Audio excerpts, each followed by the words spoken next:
Hello everyone, আচ্ছা আমি তোমাদের সাথে শেয়ার করব এটা আমার খুব ফেভারিট রেসিপি, সেটা হচ্ছে চিংড়ি মাছের রসা। তো চলো দেখে নাও কীভাবে আমি বানাই চিংড়ি মাছের রসা। তো প্রথমে আমি আলুটাকে ভেজে নেব। চলো আলুটাকে আগে ভেজে নেওয়া যাক। তেল গরম হয়ে গেছে, আলু দিয়ে দিয়েছি। এখানে আলুটা আমি প্রথমে ভেজে নেব, খুব বেশি লাল করে ভাজবো না, মিডিয়ামভাবে আলুগুলোকে ভেজে নেব।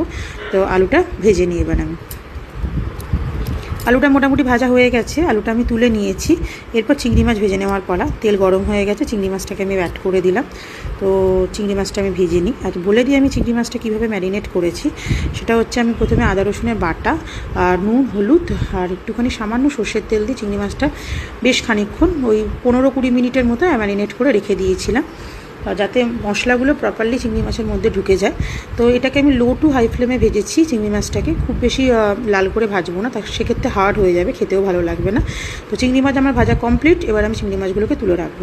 পেঁয়াজটাকে আমি বেটে নিয়েছি, কাটা পেঁয়াজগুলোকে ভালো করে বেটে নিয়েছি। বেটে নেওয়ার পর তেল দিয়েছি কড়াই, শুকনো লঙ্কা জিরে ফোড়ন দিয়েছি। এবার শুকনো লঙ্কা জিরে ফোড়নটাকে ভালো করে একটু নাড়িয়ে চাড়িয়ে নিয়ে এবার আমি অ্যাড করে দেবো পেঁয়াজের যে পেস্টটা আমি বানিয়ে রেখেছিলাম আগে, সেটা আমি অ্যাড করে দেবো। এরপর ধীরে ধীরে অ্যাড করবো অন্যান্য মশলা।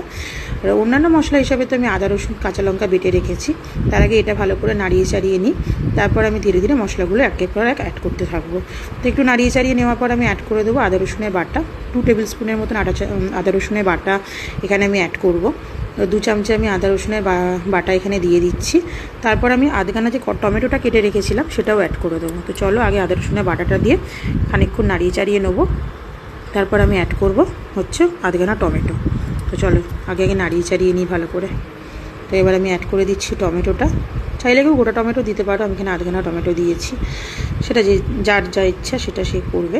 যাই হোক, দিয়ে দিলাম টমেটোটা দিয়ে বাদবাকি যে মশলাগুলো ছিল সেগুলো আমি অ্যাড করে দিয়েছি, যেমন হলুদ গুঁড়ো, জিরে গুঁড়ো আর কাশ্মীরি লঙ্কা গুঁড়ো দিয়ে ভালো করে মশলাটাকে কষিয়ে নিচ্ছি। মশলা কষানোর সময় আমি একটু নুন দিয়ে দিয়েছি, যাতে মশলাটার মধ্যে নুনটা প্রপারলি ঢুকে যায়। চলো মশলা কষানো হয়ে গেছে, এরপর আমি অ্যাড করে দেবো আলুটা। তো চলো আলুটা অ্যাড করে দেওয়া যাক।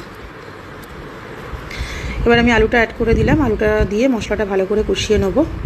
কষিয়ে নেওয়ার পর আমি এটাকে ঢাকা দিয়ে দেবো। তারপর আমি চিংড়ি মাছটাকে এটার সাথে দিয়ে আবার একবার কষাবো। তো চলো ভালো করে নাড়িয়ে চাড়িয়ে নিয়ে এটাকে ঢাকা দিয়ে দিই।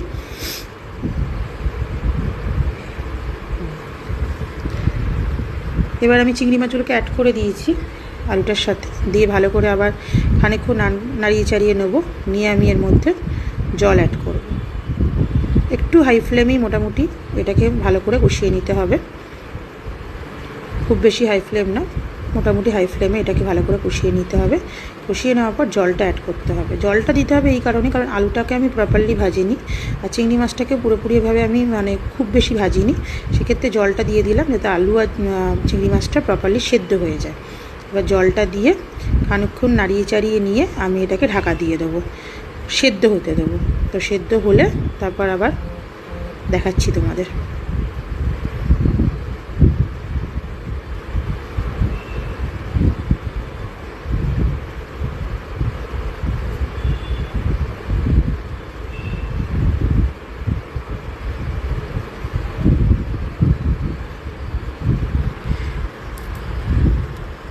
এবার আমি ঢাকাটা খুলে নিলাম। খুলে নেওয়ার পর দেখতে পেলাম যে আলুটা চিংড়ি মাছটা অলমোস্ট সেদ্ধ হয়েই গেছে। তো সেক্ষেত্রে আমি ভালো করে আরেকটু খানিকক্ষণ নাড়িয়ে চাড়িয়ে নিচ্ছি, কারণ আমি একদম গা মাখা করবো, এটা জল থাকবে না। জলটা শুকোনোর জন্য অপেক্ষা করছি। জলটা শুকিয়ে গেলে আমি এর মধ্যে একটু গরম মশলা অ্যাড করব। তো চলো ভালো করে নাড়িয়ে চাড়িয়ে নিই, আর জলটা শুকিয়ে গেলে গরম মশলাটা অ্যাড করে দেবো। দেখো রেডি হয়ে গেছে আমার চিংড়ি মাছের রসা। এর মধ্যে আমি গরম মশলা অ্যাড করে দিয়েছি আর সার্ভও করে দিয়েছি। কেমন হয়েছে অবশ্যই জানিও। দেখা হচ্ছে নেক্সট ভিডিওতে।